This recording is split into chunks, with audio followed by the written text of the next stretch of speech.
Assalamualaikum warahmatullahi wabarakatuh. Alhamdulillah, salatu wassalamu ala rasulillah, amma ba'd. Kaum muslimin yang dirahmati Allah subhanahu wa ta'ala, di balik megahnya, di balik ramainya orang-orang yang menjadi jamaah dan santri di Al Zaitun, ternyata terdapat sangat banyak hal yang menjadi kontroversi.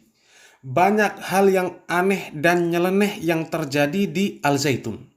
Salah satunya adalah dari cara azan yang mereka lakukan yang tidak lazim. Kita simak videonya.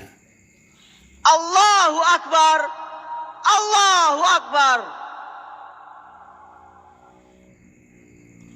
Asyhadu an la ilaha illallah.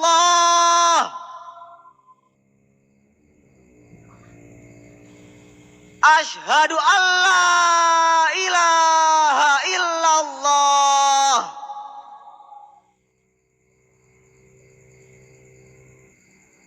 Asyhadu anna Muhammadar Rasulullah.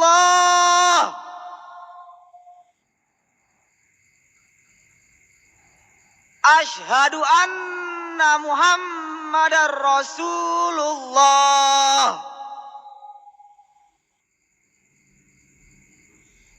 Hayya 'alas shalah. Hayya 'alas shalah. Hayya 'alal falah. Hayya 'alal falah. Allahu Akbar. Allahu Akbar. La ilaha illallah. Allah. Asyhadu anna Muhammadar Rasulullah. Hayya 'alas shalah. Hayya 'alas shalah. Kaum muslimin yang dirahmati Allah subhanahu wa ta'ala, azan adalah amalan yang mulia, mempunyai banyak keutamaan, dan tidaklah sebuah ibadah itu kecuali ada cara, ada aturan yang disyariatkan oleh Allah dan Rasul-Nya. Tidak bisa kita mengamalkan sebuah amaliyah, sebuah ibadah dengan cara sesuka hati. Karena salah satu syarat diterimanya sebuah ibadah, salah satu syarat diterimanya sebuah amaliyah, itu adalah muttaba'ah, yaitu mengikuti aturan dan contoh, mencontoh praktek Rasulullah SAW di dalam melakukan ibadah tersebut, mencontoh para sahabat, para salafus soleh di dalam melakukan ibadah tersebut. Dilarang kita menyelisihi Rasulullah SAW dan para sahabat terutama di dalam menjalankan agama ini, termasuk di dalam melakukan sebuah amaliyah atau ibadah, yaitu azan. Tapi kita lihat bagaimana azan yang dilakukan oleh penghuni Al Zaitun ini. Secara lafaz memang tidak bermasalah, akan tetapi di dalam pelaksanaan ternyata tidak sesuai dengan dalil-dalil yang terkait fikih di dalam masalah azan. Bahkan cenderung mereka menyelisihi dalil. Semisal di dalam hadis, muazin Rasulullah SAW itu menyatukan dua takbir, akan tetapi mereka lebih memilih untuk memisahnya. Kemudian mereka tidak mengindahkan suara azan. Kemudian tata cara, gerakan yang mereka lakukan itu adalah kreasi dari mereka. Tidak ada mereka mengikuti riwayat atau nas dari hadis Rasulullah SAW. Kaum muslimin yang dirahmati Allah Subhanahu wa taala, apakah ada yang menunjukkan bahwasanya Rasulullah SAW menganjurkan ketika azan dengan cara yang seperti itu? Apakah ada riwayat yang menunjukkan bahwasanya para sahabat muazin Rasulullah SAW melakukan azan dengan cara seperti itu?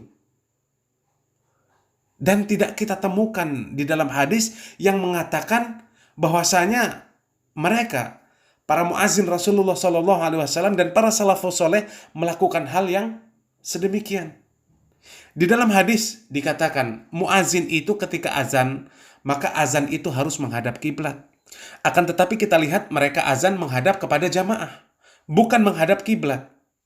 Kemudian di dalam hadis dijelaskan bahwasanya muazin Rasulullah SAW ketika mengumandangkan azan, mereka menutup lubang telinga dengan jari mereka.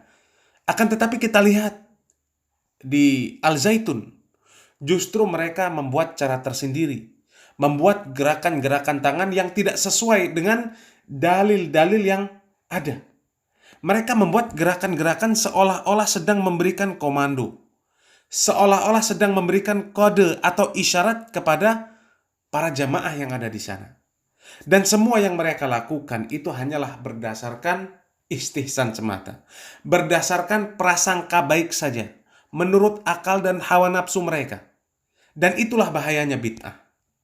Dan pelaku bid'ah ini akan sulit mengingkari kebid'ahan yang dilakukan oleh pelaku bid'ah lainnya. Semisal azan di Al-Zaitun ini, bisakah mereka para ahlul bid'ah, para pelaku bid'ah, kemudian membantah apa yang dilakukan oleh muazin yang ada di Al-Zaitun ini? Tentu sangat sulit bagi mereka untuk bisa membantah. Karena mereka sama-sama di dalam beribadah tidak mengikuti dalil. Hanya menuruti atau mengikuti akal dan hawa nafsu mereka.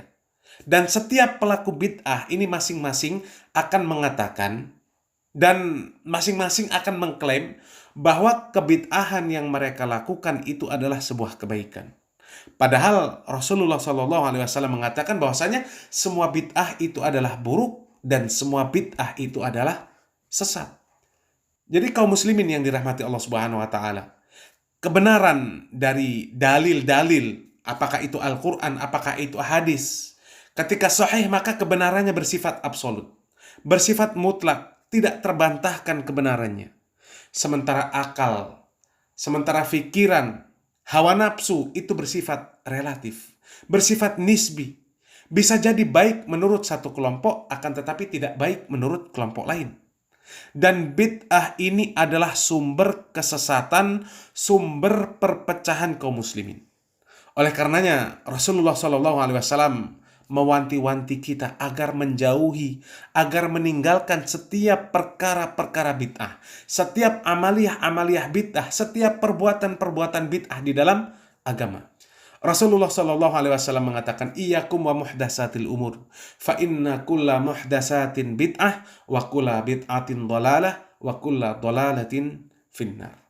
Semoga apa yang kami sampaikan bermanfaat. Barakallahu fikum. Wassalamualaikum warahmatullahi wabarakatuh.